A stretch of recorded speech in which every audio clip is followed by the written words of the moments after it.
Hola, buenas noches. Mi nombre es John Alfonso. Soy estudiante de Administración de Empresas de primer semestre. En este momento les voy a presentar mi mapa mental sobre la historia de la comunicación. Entonces, principalmente la historia de la comunicación nace en la era primitiva, es decir, en la prehistoria. Este primer paso, esta primera etapa de comunicación es dada por el hombre primitivo, exactamente el Australopithecus, que ya poseía características principales del ser humano, como caminar erguido.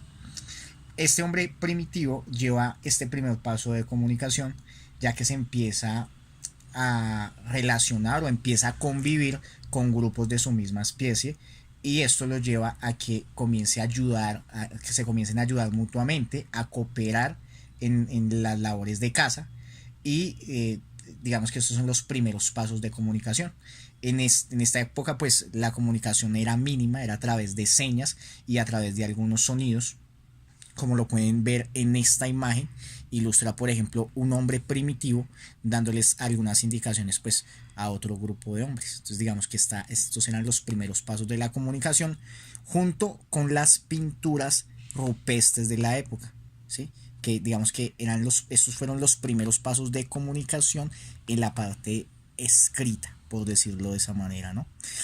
Seguido a eso está la edad antigua. En esta edad antigua, digamos que está representada principalmente por los griegos y por los egipcios. Los egipcios, por ejemplo, evolucionaron la forma de comunicación, ¿sí? Ya eran sociedades un poco más civilizadas, un poco más grandes, y ya tenían un alfabeto compuesto por 24 jeroglíficos, y cada uno representaba un sonido. Ahí pasa algo muy importante, y es que se empieza a relacionar la comunicación oral con la comunicación escrita, ya que cada uno de los jeroglíficos daba un significado a un sonido exacto, ¿sí? Entonces se podía, digamos que de una u otra manera, empezar a escribir. Esto era prácticamente un alfabeto. Posterior a eso pasamos a la Edad Media. En la Edad Media pues ya se desarrolla el alfabeto como tal, ya hay una escritura un poco más completa, un poco más elaborada, y en este orden de ideas pues ya se podían empezar a ver los primeros textos, los primeros libros, ¿sí?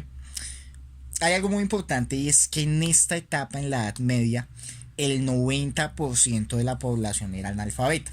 La escritura y la lectura solamente era para cierta población, en este caso para el clérigo y para la burguesía. La comunicación oral era, digamos que un poco elaborada en la parte del clérigo y en la parte de la burguesía, pero en la parte, digamos, ya del proletariado, era una comunicación bastante básica sobre los quehaceres diarios. Posterior a eso pasamos a la edad moderna. En esta edad moderna pues ya vemos los avances, empezamos a ver avances tecnológicos. Entonces cuando se descubre la luz, la electricidad, se ve el primer instrumento de comunicación, que fue el telégrafo, ¿sí? Que era un instrumento por el cual se podía conectar inclusive ciudades y continentes. Posterior vemos ya el teléfono, que ya digamos que fue un medio de comunicación un poco más tecnológico, ya que nos permitía escuchar al otro lado de una ciudad o de un continente a una persona, ¿sí? Esto fue en la edad moderna. Posterior vamos a la edad contemporánea, que es la actual, la que estamos viviendo en este momento, y aquí pues ya vemos una evolución bastante amplia de la comunicación, sobre todo en los medios de comunicación. Tenemos actualmente pues los computadores, los teléfonos, las tecnologías de la información y la comunicación, que son las que conectan el mundo entero, ¿cierto? Aquí vamos a ver los elementos. En esta parte tenemos los elementos de la comunicación. Tenemos principalmente 6 elementos que considero son los más importantes. Principalmente el código, ¿no? Entonces, el código es el conjunto de signos que se combinan siguiendo reglas y que permiten una interpretación de parte del emisor que lo elabora y de parte también del receptor, que es la persona que recibe este mensaje.